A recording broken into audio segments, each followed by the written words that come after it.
Hey there, I am back with another Free the Pip Friday where we take a look at some of the rarest decks around.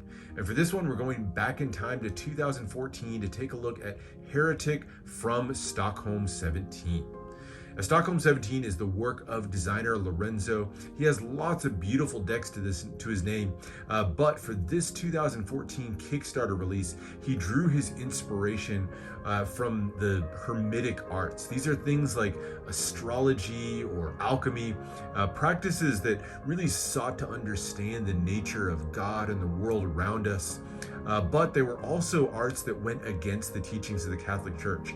And as a result, they were considered completely heretical and totally condemned by the church. That said, these mystical arts still kind of hold a fascination even to this day. And so I think it's a really beautiful subject to bring forward as a deck of cards.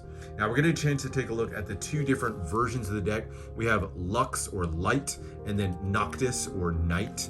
We'll look at both of them, but stay tuned for the end of the video because we're also going to be taking a look at a deck cut. It's a one-of-a-kind piece of art created by RB Studios, and you're not going to want to miss what he's able to do with these decks that you see here.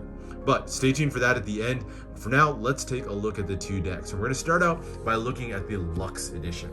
Like I said, Lux means light, and you can really see the sort of light color scheme that's brought forward on this, almost like a glowing sun. Lots of oranges, that glowing off-white hue.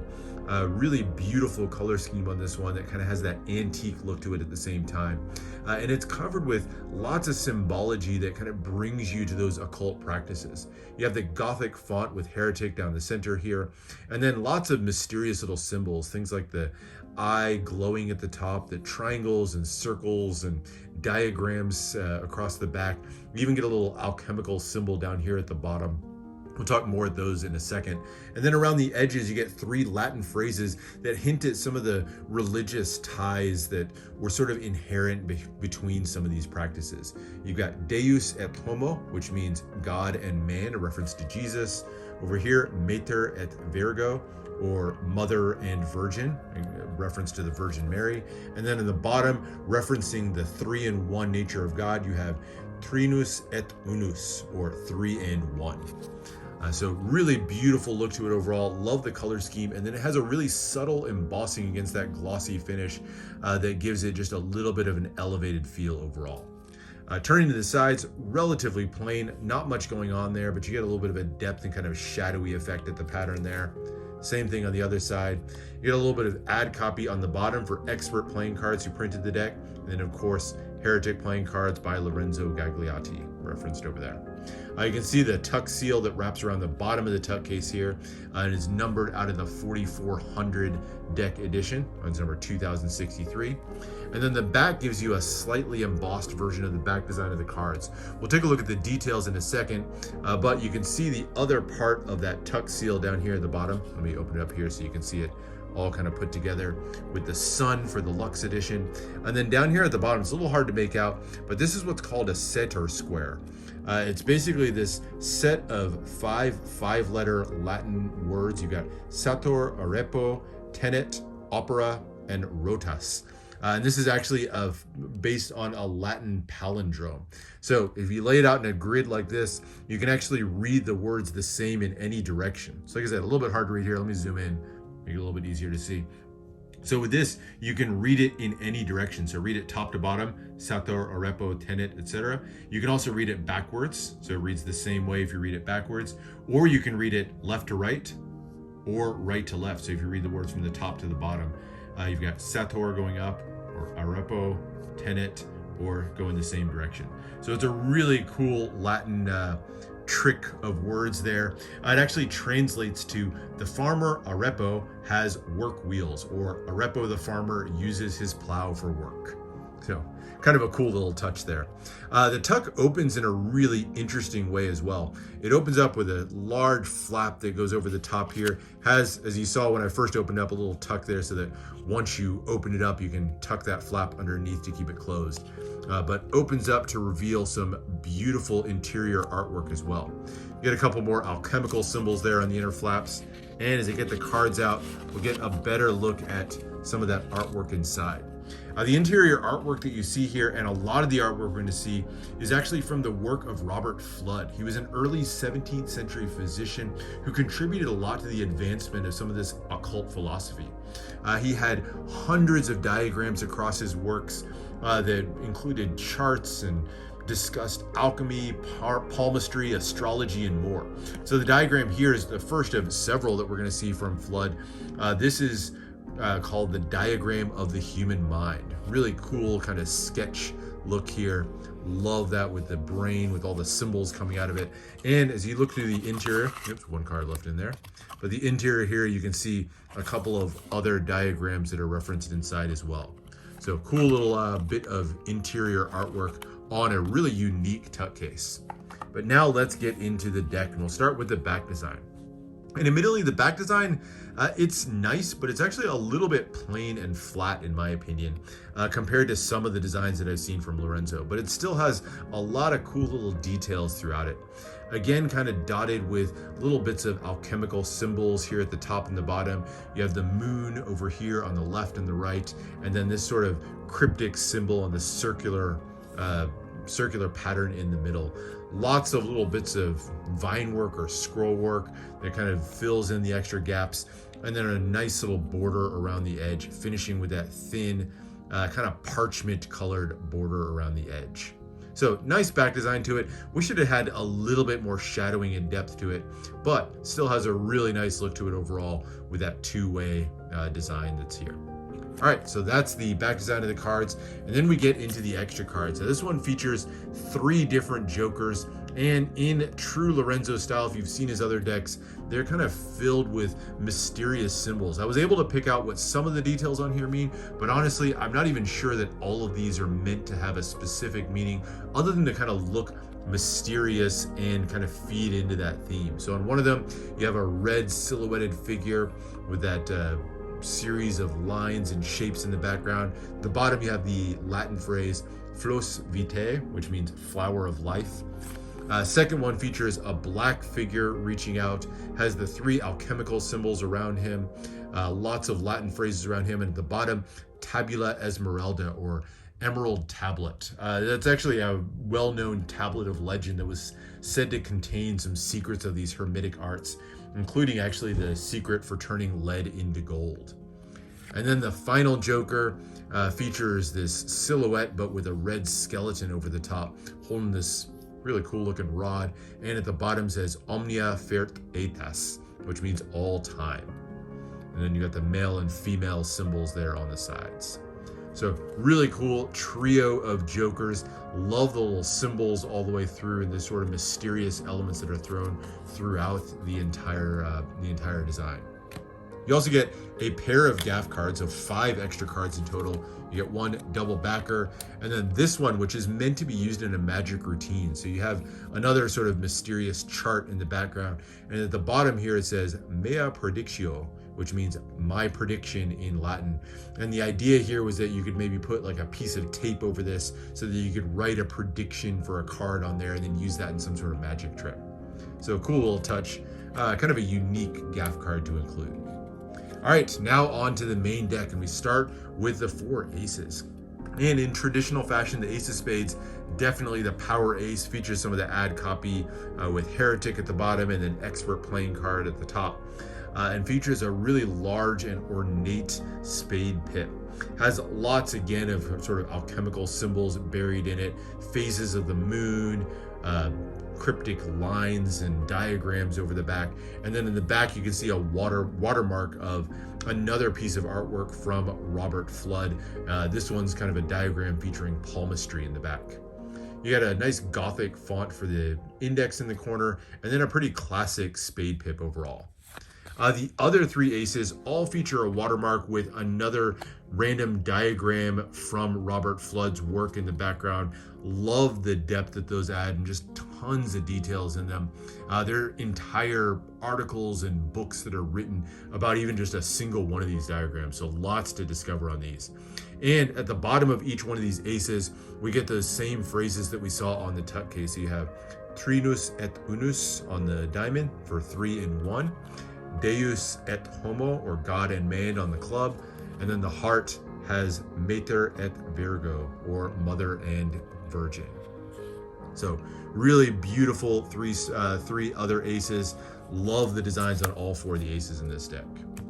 All right, the number cards, in addition to featuring the same watermark that we saw on the Spades, also feature a really unique layout to the pips.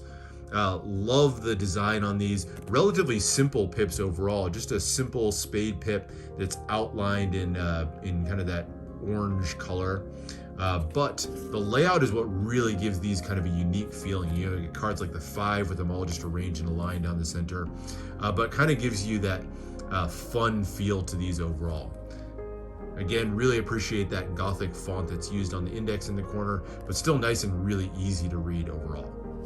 As you go to the diamonds, we switch out the watermark, but the red cards are that kind of classic red pip, and then black on the classic black cards. So no differences in the color there, but that parchment feel to the background and those diagrams in the background really just gives some extra depth and interest to every single one of the cards. And then here's our other palmist hand. By the way, these are 2 different ones. So the Spades feature the left hand, and then the hearts feature the right hand. So there's your hearts all the way through to the 10. And then we get to the court cards. Now, there's not a specific story or named characters through the courts, but the courts are all full custom and absolutely beautifully drawn. They kind of have a little bit more modern of a feel to them, in my opinion. Very clean and more modern look overall. And have a couple of interesting elements to them as well.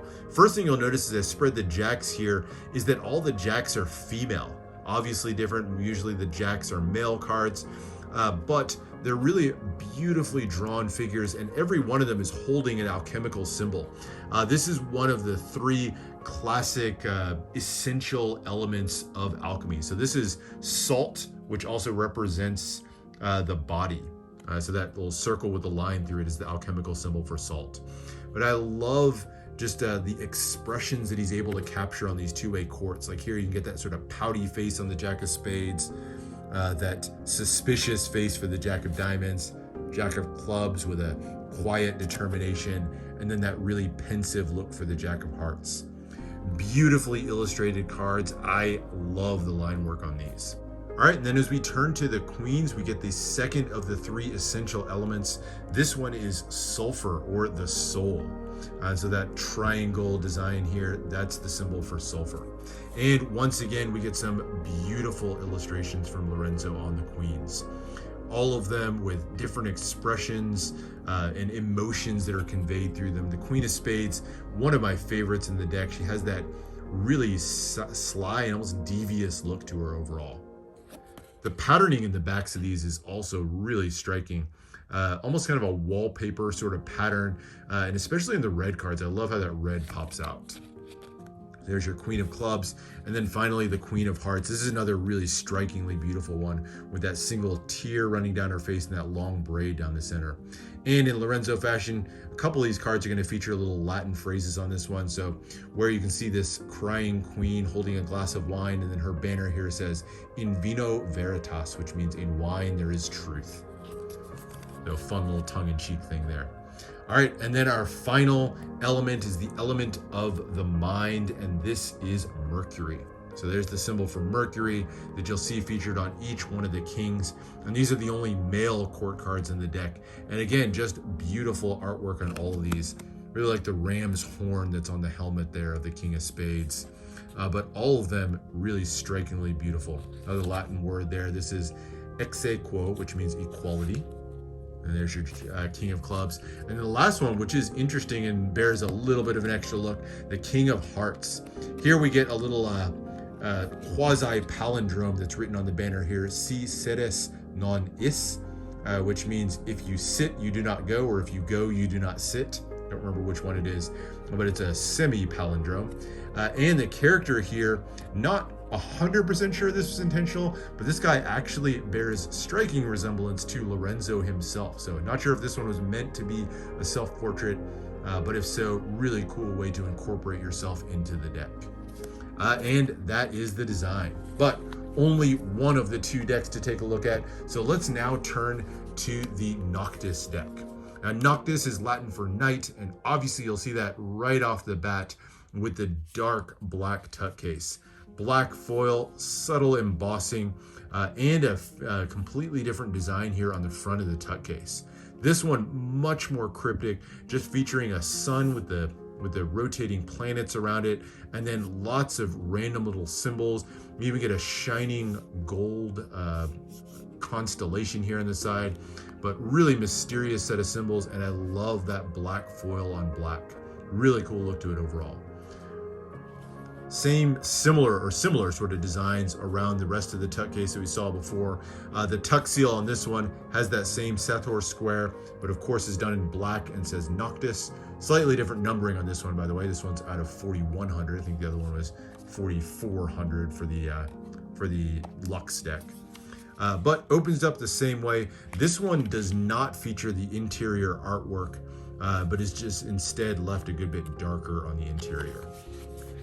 There are a few differences in the cards themselves that we'll take a look at as well, but really nice job on the tuck case. Nice matte and thicker stock compared to the other two, so much nicer feeling tuck case overall. The cards themselves feature a blue design instead of that day design, so much more kind of delving into the colors of the night, but feature the same artwork overall, just a different color on these. And you get some changes to the cards themselves. So this one features 3 totally different jokers from the other ones.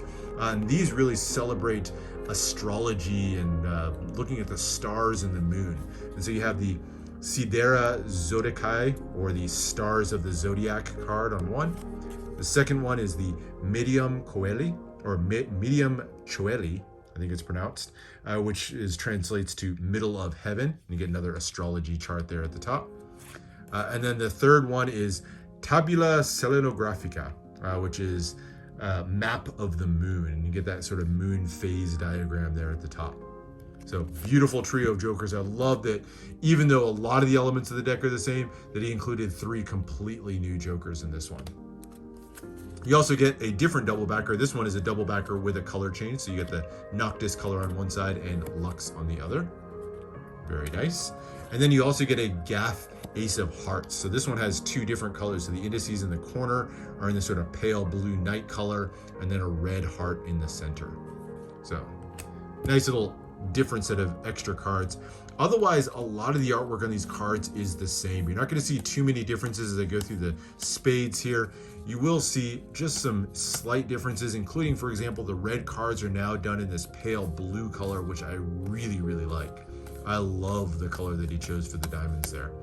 And then pale blue as the background for these as well, instead of that striking red color. So it gives a very different feel to the deck overall, even though the changes are relatively minor. Just the addition of that blue, I think, gives it a nice touch overall. There's what I'm going to call the Lorenzo card. It's the King of Hearts. So beautiful artwork on these as well. Like I said, same artwork that we saw on the Lux deck, but a really nice addition to the series, and great contrast between the 2 decks. As far as handling, these are printed by Expert, and if you felt their decks, you know that they're definitely a good bit stiffer in their handling. They still handle pretty well. They fan smoothly, cut nicely, but if you're wanting to use these for like riffle shuffles or dribbling, just be aware it's definitely going to be a good bit thicker of a deck, but still a great finish and great handling on the deck overall. Just a beautiful piece of art that was put together on these decks. Definitely not the most functional decks in the world. You could use these for gameplay, but as a piece of art, I think this one really stands out. Now, speaking of pieces of art, promise you guys that we get a chance to take a look at a deck cut. Now, you'll see here it's completely sealed up still, so I haven't taken a look at it either. This is going to be my first impressions of the deck cut. This comes from Ryan over at RB Studios. He has tons of beautiful deck cuts that he's done. So if you like what you see here, if you want to purchase this exact deck cut, let me know, let Ryan know. You can reach out to him on Instagram. And this deck cut that you see here is actually for sale, but let's take a look at it. Now, all of his deck cuts come sealed in this really beautiful packaging, craft paper, complete with a wax seal. It's a nice touch to it overall, and for me, lets me preserve some of the mystery as I open this up. Now, if you purchase this one, it'll be resealed in a wrapping of its own, so you'll get to get that unwrapping experience for yourself. As you open it up, let's get to the cut. And here it is. Now for this one, he cut the Noctis version of the deck, and right off the bat, you can see sort of his signature down at the bottom, and this is a one-of-one cut, so a one-of-a-kind deck cut that you get to see here. And let's get it out of the DS1 case as well, so you can really see it in all of its glory. So there's the front or the back of the tuck case, but as we turn it over, here's where you get a chance to see the cut shining.